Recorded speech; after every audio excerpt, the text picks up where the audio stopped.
the host and the creator of this presentation for anyone who might be joining me as a presenter for the first time. So my name is Heather White. I'm a former Montessori classroom teacher, or in Montessori known as a guide, an administrator, and an in-home caregiver with nearly 15 years of experience in the world of Montessori. I currently work as an educational coach and consultant, an instructional guide for adult learners who are working to receive their Montessori certification through the Center for Guided Montessori Studies. And I'm also a blog writer and content creator for a few different organizations, including the American Montessori Society, Guide and Grow, and Miru's Toys. I hold certifications from AMS, the American Montessori Society, in the 3 to 6 and 6 to 9 age groups. And I've also taught in the 9 to 12 room as well. I have a master's in education with a concentration in Montessori studies and an education specialist degree in school psychology. I'm also a nationally certified school psychologist. So today we're going to be talking about practical life and what that really means. We will start off by exploring just that. What is practical life? What do these activities look like for young children and also as children become elementary aged and adolescents? And then finally, we're going to look at the immense benefit and value that these activities hold for children of all ages. I do want to make a note. I know we talked about it if you were here last week during the presentation. There will be a few points in the presentation that we pause where I would love some feedback from you all as an audience. You can use the raise hand feature, or you can pop your thoughts into the chat. And we'll take a few questions at that time if there are questions, but I want to make sure we get through all of the content. So if it seems like there are a lot of questions during those pause points, after I've answered a few, I'll just say that we'll keep those until the end. We'll finish the presentation, and then at the very end, we'll have some additional time for questions as well. I see a note here in chat. Thank you. All right. So let's jump in then and see what Dr. Montessori has to say about practical life. And this is a quote from Dr. Montessori herself, and she said, "The exercises of practical life are formative activities, a work of adaptation to the environment. Such adaptation to the environment and efficient functioning therein is the very essence of a useful education." So with those words of inspiration from Dr. Montessori, based on that quote, I would love to hear from you all of what you believe practical life is. Again, you can use the raise hand feature or pop your thoughts into chat.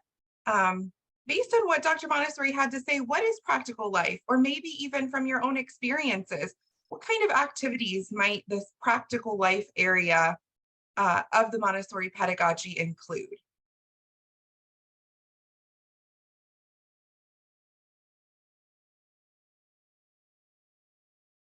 And again, you can think about young children, toddlers, early childhood age, the 3 to 6 age range, elementary age students, adolescents as well. What would practical life activities look like for children?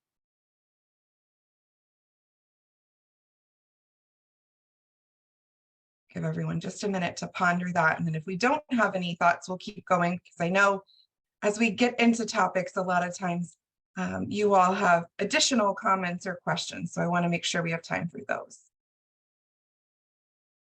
Well, let's dive in then and see. Oh, I do see some here in the chat. Practical life is practically understanding the life through learning and observing. I love that you included the idea of observation there. That's how children are going to learn how to do everything, is by watching other children, older children, same age peers. That's why we have the mixed age classrooms in Montessori, and also adults. So absolutely. Learning activities that children can do and through which they can learn. Yes, the emphasis there on things that they can do. Empirical experience. Yes, absolutely. All of those things do align with what Dr. Montessori defined practical life activities as. And so here is the definition or the basis of practical life from the Montessori perspective. One of the pleasures of watching a child learn and grow is just being absolutely shocked that they don't take for granted some of the things that we consider mundane as adults. The most ordinary things that we seemingly know without thinking and can do without even trying as adults are very wondrous for the child. They make new discoveries. They're very engaged. They're joyful. They become these meaningful, purposeful challenges for them. And this includes everyday routines and practices of life, like preparing food, dressing oneself, cleaning, graces and courtesies, how we interact with one another and our environment, and more. All of these things are new for the child. They might even be daunting or exciting, and they're visibly part of our human world, and they become empowering for the child to master. Practical life is one of the hallmarks of the Montessori method that really takes full advantage of this motivation that children have to learn these new things at very young ages. The practical life curriculum in Montessori provides an outline, a scope and sequence, if you will, for these everyday practices and routines. And exactly like the other more academic areas of the Montessori classroom, the Montessori approach offers this pedagogy that really elevates and empowers the child in the pursuit of these practical life skills. So it's about giving them the confidence and the capability to do these things independently. Practical life then in Montessori is purposeful activity. These activities help children develop motor control and coordination, independence, concentration, and a sense of responsibility. These activities, as I said, are very meaningful and purposeful, and they provide the foundation for everything else that the child will do, all other academic tasks and all other just tasks of being a human being from this point forward. They really fulfill the young child's plea that Dr. Montessori called, "Help me to do it myself." So it's really about, like I said, empowering them and giving them that confidence and capability to help them do it themselves. Getting a little more in depth, the exercises of practical life typically fall into one of these four main categories. The first is care of self. These are things like brushing one's teeth, brushing one's hair, getting dressed, washing your hands. The second category is care of the environment. These are things like sweeping, dusting, washing dishes. It can also be things like gardening or taking care of a pet. The third is known as grace and courtesy. And this is the way Dr. Montessori described what we typically think of as social skills. These are things like, how do you politely greet someone?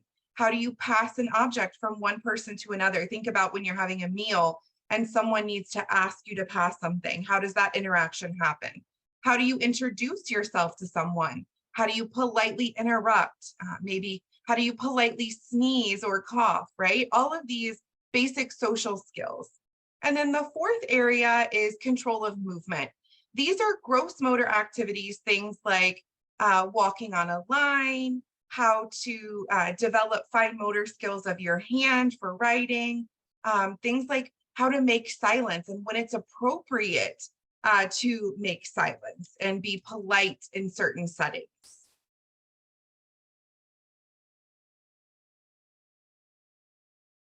The way that we can think about these practical life activities and the way we've described them so far occurs in the very first 6 years of life in what Dr. Montessori called the first plane of development. Shifting focus a bit, practical life activities in what Dr. Montessori described as the second plane, ages 6 to 12, keep that very practical nature, but also start to include this added emphasis on developing these meaningful connections and a larger purpose. For instance, instead of just embroidering or learning to crochet, just for the simple joy of completing the task, where the task itself is purposeful and meaningful, an elementary student or an adolescent student might enjoy embroidering a heart that they could give as a gift to a classmate, to a parent, or to an elderly neighbor with a meaningful, heartfelt, handwritten note. They might enjoy the shared experience of planning a meal where they can create a list and then go shopping with a parent or caregiver, and then take part in cooking and serving and enjoying the meal together as a family.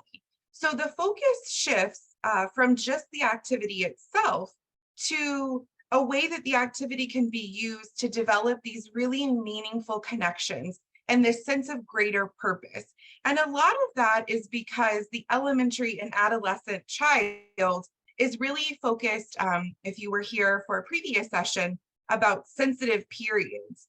Dr. Montessori described these as times in a child's life where they have this heightened ability to master a skill or gain new knowledge.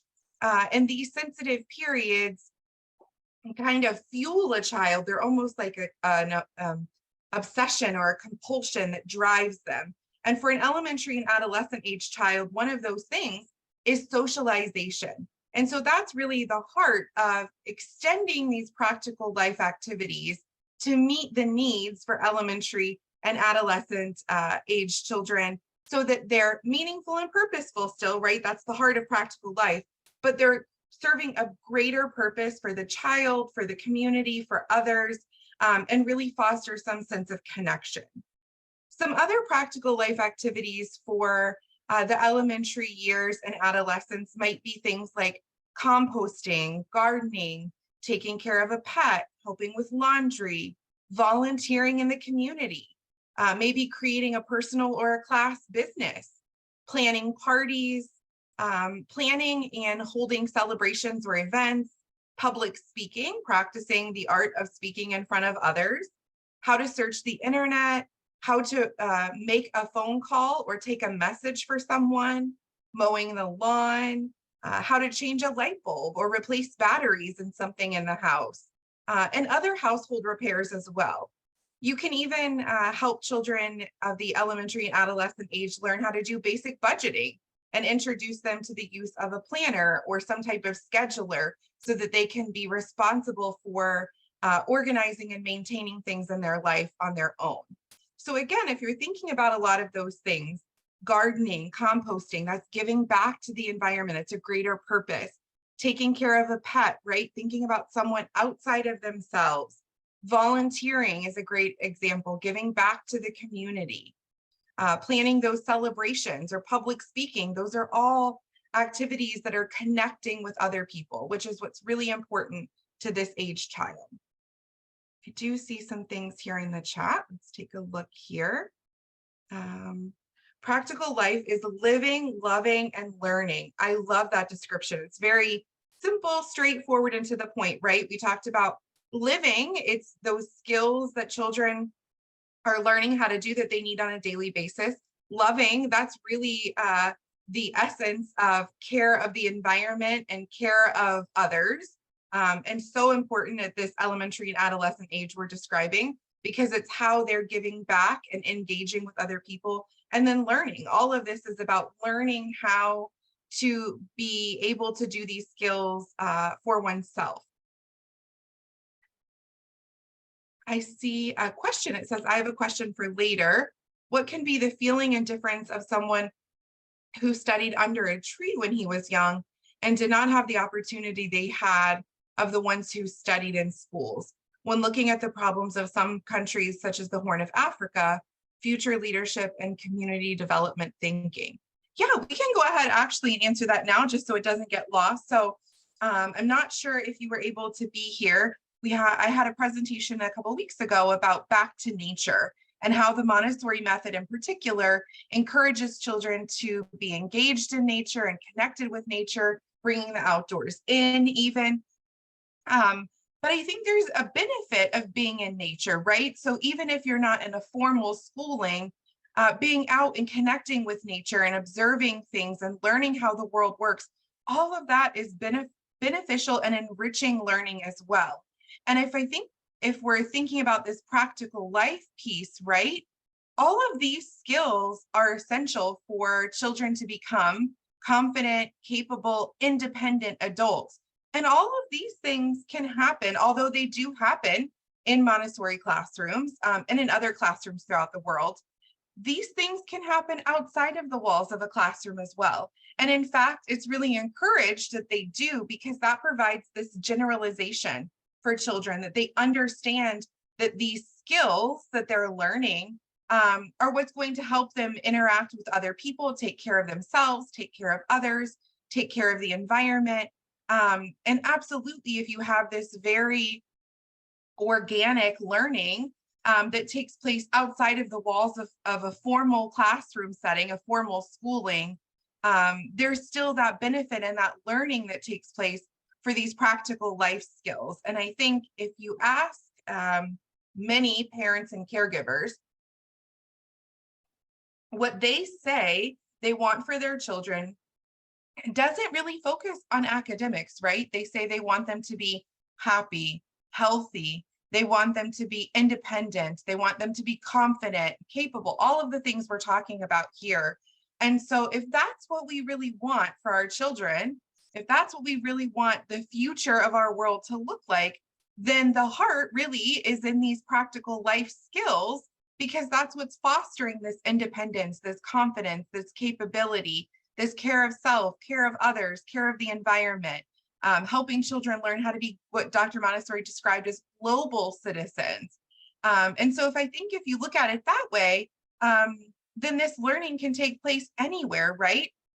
And I won't get off on too much of a tangent here, but if you look up, there is a branch of learning that's developed called world schooling or unschooling. Are two different things. Unschooling focuses less on in giving academic content and more allowing the child to learn organically, kind of what you're describing.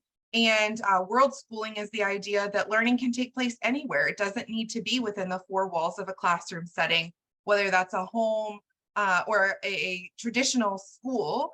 And so I think there's value, and a lot of people are recognizing that and creating these alternative methods of education. Another one that you might want to look into is forest schooling or nature school. Children are really benefiting from what adults have observed is this benefit of engaging and being in contact with nature and learning from the world around us. So going back to that learning under a tree, right? There's so much benefit to that, and a lot of research that's coming out to back that up. I see a comment here as well, and then we'll move forward. Practical life will also help learning become easy as kids and adults understand the aim of learning and use the knowledge in actual life activities. Absolutely, it's about that practical application. That's where that piece practical life comes from, right? And that is a great segue here to my next question. Now that we have this foundational understanding and we've discussed what practical life is, I would love to hear from you all of what you think the value of practical life is. Why do you think these practical life activities would be important or beneficial for children?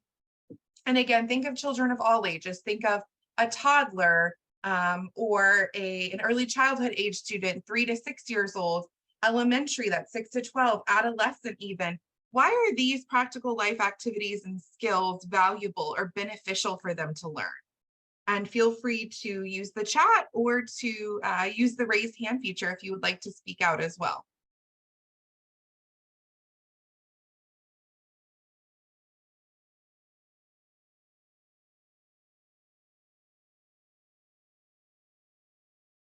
As we're waiting for the participants to respond, what I personally would like to say is practical life is all about life. Hands-on activities, that's what makes the world merry-round, so to speak. We can consider, for example, what happens in real life when people get their degrees in any field. When you go to work, you've got to learn everything again from scratch. And this is why practical life has a value that we cannot even describe, because life is about practical, hands-on activities. That's what I would like to say personally. Absolutely. And I think you made a really great point there that I think is important to emphasize too, is that this practical life learning, uh, because it's about life, takes place throughout the entirety of our lifespan, right? So a lot of times we're focusing on toddlers who are learning how to dress themselves, brush their hair, brush their teeth. But think about what you were just describing. When someone goes to a new workspace, you're learning a new trade, you're learning a new skill. That's practical life. The interactions that take place with your employer, your boss, your colleagues, all of that is practical life. It's how you interact with the world, how you interact with other people, how you accomplish tasks. So absolutely, practical life really is the essence of all that we do as human beings, from birth until death. I do see some comments here in the chat, and it looks like they're coming all to me, so I apologize that you're not able to see them, but we have a note here from Dr. James Gee that says, practical life gives the child a learning tool to assist in the growth and development process. 100%, like we were just talking about, from the entire lifespan, right? These skills are helping the child learn, to grow, and to develop. I think practical life, the value of practical life depends on children's livelihood and conditions that he or she may face. Maybe it depends on the values of their communities. Yeah, a lot of these things, these practical life experiences will vary based on a child's family values, their cultural values, the values of their community. But the idea is that globally, regardless of what our individual personal values are, our family values, our cultural heritage, regardless of all of those things, these are skills that we all learn. They might look a little different, right? How we greet someone, the polite way to interrupt a conversation, those things might vary, but we're all learning those skills. Practical life is a hands-on process, similar to a person being a part of on-the-job training. Yes, it's that kind of in the trenches, if you will, right? It's those practical applications, learning how to do things that have real applicability in the moment and in life. Richard, go ahead and unmute yourself.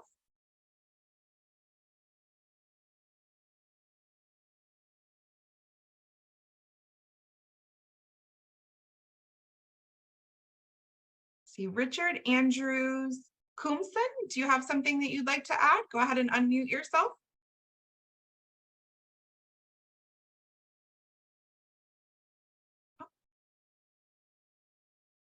It looks like we might be having some technical difficulties, so we'll wait and see if Richard comes back and joins us. There's one more comment here in chat, and then we'll keep going. Practical life helps to control emotions. Follow your thoughts by practicing them. It helps to increase memory. It helps prioritize learning and looking forward to learn more. I love that you mentioned that it helps control your emotions and follow your thoughts, increasing memories. That's kind of what we're going to jump into now. So that's a perfect segue. Again, thank you for that. So while these are the benefits that Dr. Montessori described of the practical life activities specifically. So many of us adults naturally perform everyday tasks like these on our own, but children can really benefit immensely when they're invited to participate with us. These are some of several ways that children benefit from engaging in practical life activities. And this is known as what Dr. Montessori described as the hidden curriculum, or the indirect aim. So everything a child learns, everything we teach them has a direct aim. It's something that we're directly teaching them how to do. So if it's math, the direct aim might be learning to recognize the written symbols or learning how to add. If it's language, the direct aim might be learning about the silent E rule, right, and reading. For practical life skills, some of the direct aims are things like learning how to brush your teeth, learning how to pour from one container to another, learning how to water a plant, learning how to sweep, right? Those are the direct aims. That's the specific activity, that the goal that we're hoping that the child learns how to do. But underlying that are indirect aims, or what's described as the hidden curriculum. And a lot of times it's referred to as a CCOI or CCIO. And you can see that acronym is represented here. It's concentration, and I just realized a typo, that should say concentration coordination. So I will fix that and make sure I send an updated presentation over to be shared with you all. It's concentration, coordination, independence, and order. And so what we're hoping is that the child learns these indirect skills as well. We want them to gain independence by learning how to successfully perform these everyday practical tasks, like preparing their own snacks or lunches, pouring their own drinks, dressing themselves. Children start to become less reliant on other people. They gain this sense of self-sufficiency, this confidence and capability as they learn what they're able to do on their own. They also develop this sense of order. Practical life skills enable children to learn how to do things in the right order because they all follow certain rules or patterns. For instance, a child learns when helping to set the table that each utensil and piece of dinnerware and glassware has a designated space. Something as simple, a very simple practical life activity for young children, excuse me, in the early childhood classroom is pouring, where we teach them how to pour water or some kind of dry goods like beans or rice or beads from one container to another. Something as simple as that has very, very specific steps. And of course, this gets more in depth with things like table washing. As an adult, we think, oh, washing a table, that's really easy, right? But for a child, when we're introducing it in the classroom, there are so many steps. There's this progression that the children learn, this sequence of things that really sets the stage for later skills. It gives them what Dr. Montessori talked about as order in environment and order in mind.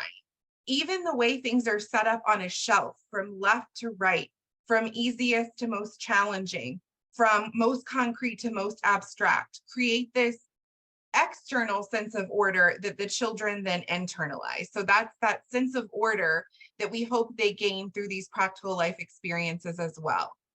The next area here is developing the ability to concentrate. Another benefit of practical life activities is that it fosters this development of concentration. Many of these tasks, like cutting with scissors, pouring a drink, they all require this intense focus and this patience for successful completion. Developing this skill now helps children later learn how to avoid distractions when they're completing really important tasks. It helps them kind of ignore the outside noise and really focus on what they're doing so that they can be very, very productive, very intentional, very purposeful. And finally, coordination. This is the development of fine and gross motor skills. Young children are still, when I say young children, I'm thinking about that first 6 years of life specifically, but they do continue developing it beyond that. But they're in this period where they're really working hard to develop and refine their fine and gross motor skills, and then to coordinate these movements and refine these movements. Practical life activities really support them in this journey. While they're practicing things like holding a small cup or a pitcher by the handle when they're pouring a drink, when they're practicing tying their shoes, the way that they walk when they're sweeping. In all of these things, children are being given the opportunity to coordinate their movements in very purposeful ways. And not listed here, but another really great benefit, and I'm actually gonna flip to the next page for this one for you. So there's that development of fine and gross motor skills, that coordination we talked about. For the social skills, it's really those grace and courtesy exercises that we spoke of. And these are really critical for young children to learn how to interact with others, like we mentioned. They learn how to express their thoughts and feelings, to understand their own emotions. That's why I said it was a perfect segue. They learn how to take turns, what later becomes sharing, right? That's a really difficult skill for young children. It's more about taking turns. And they also learn how to solve problems and how to solve conflicts with one another. And as you know, these are essential lifelong skills. These practical life activities also strengthen a child's sense of self and their sense of belonging, their connection with others. So practical life activities provide children an opportunity to really discover their capability, like I've mentioned several times. As they successfully complete these everyday tasks, they become more self-sufficient, which then helps them develop this sense of confidence and this sense of pride in themselves that is really unmatched. And when it comes to a sense of belonging, in addition to developing that sense of self, these activities really help children experience what it means to connect with others. When they're invited to participate in tasks in their family, like folding the laundry, feeding the pet, cooking dinner, children really start to feel like they serve an important role in helping others in their family as a contributing member of the household community. And thinking again about the elementary and adolescent age child, it really transfers for them as well, because they learn what it means to be a valuable contributing member of their community. When we think about public speaking, volunteering, celebrating and holding events and like cultural fairs, things like that at the school or in their community, they really learn what it means to belong to someone outside of themselves. And again, belong to something outside of their family. And that's really what they're seeking at that age, is that connection to others outside of their family walls, particularly for adolescents. I see here in the chat a question: how are practical life activities for children affected by psychosocial problems? Great question. I'm going to hold that. We're almost here to the end of the presentation. I'm going to hold that and come back to it at the end, just to make sure we have a chance to get through everything. So I really just wanted to emphasize perhaps the greatest benefit. While these practical life activities seem really simple, they're mundane tasks to us as adults, they really are foundational in helping young children and even elementary and adolescent age children, and how they can learn and grow as human beings. So the next time that you go to bring in your groceries, to do a load of laundry, to sweep the floor, to water the plants, helping a child get dressed, or even just introducing them to something new in general, I really encourage you to try to pause and invite them to join in with you. They might not do it exactly the way that you would, but that's where that modeling and repetition comes into play. You may be really surprised to see how excited and joyful they are to be included, and this immense sense of pride they feel when they've been able to accomplish something new.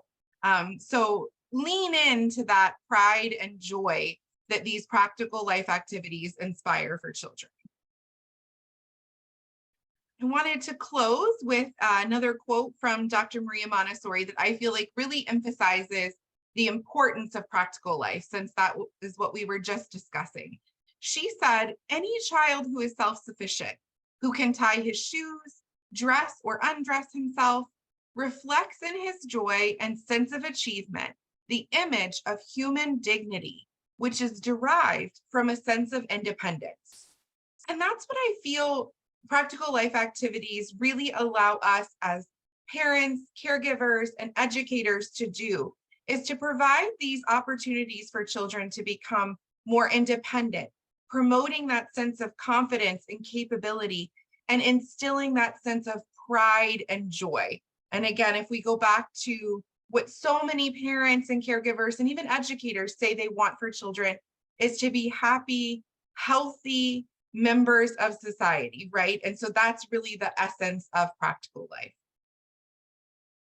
I always like to share some resources with you. If you are interested in learning more about practical life, I would encourage you to take a look at some of these books and blogs. The first here is called The Montessori Home: Create a Space for Your Child to Thrive, and that's by Ashley Yeh. She is also the founder of a podcast and a YouTube channel called the HAPA, H-A-P-A Family Vlog. So that's a great resource in the digital space and in the print world for those of you who like to read books for practical life activities. And this is really about infants, toddlers, and preschoolers in the home setting specifically. Another great resource is the Montessori Toddler by Simone Davies. This has some ideas of incorporating and introducing practical life activities in the home, again, with young children. This book focuses on that 1 to 3-year-old range. There's also a version of it called the Montessori Baby for 0 to 12-month-olds. And she's working on one, I believe, called the Montessori Child that will be for elementary age. So you might want to keep your eyes open for that as well. There are also some great ideas in these 2 books by Tim Selden, How to Raise an Amazing Child the Montessori Way, and Montessori for Every Family, which he co-wrote with Lorna McGrath. They're really practical applications for children of various ages of how you can introduce and incorporate practical life activities in the home, regardless of whether your child goes to a Montessori school or not. And then finally, the last resource here is called Montessori Practical Life, a guide to developing independence, confidence, and a sense of responsibility in children using Montessori Practical Life. And this is by Jennifer Johnson. And it has a lot of really great tips and strategies as well. Before I open it up to questions, I want to make sure I say thank you so much once again for the opportunity to be here with you all and for joining me. It's always such an honor. I have shared my contact information with you here. Should you have any follow-up questions or want to chat more about anything, my email address is there along with my LinkedIn page. If you have one of those and want to follow along, I've also shared my website and my social media handle, which is at montessori.matters. So I'd love if you all would check out those resources and follow my social media accounts. I share a lot of parenting and educating content about Montessori and other types of gentle parenting specifically.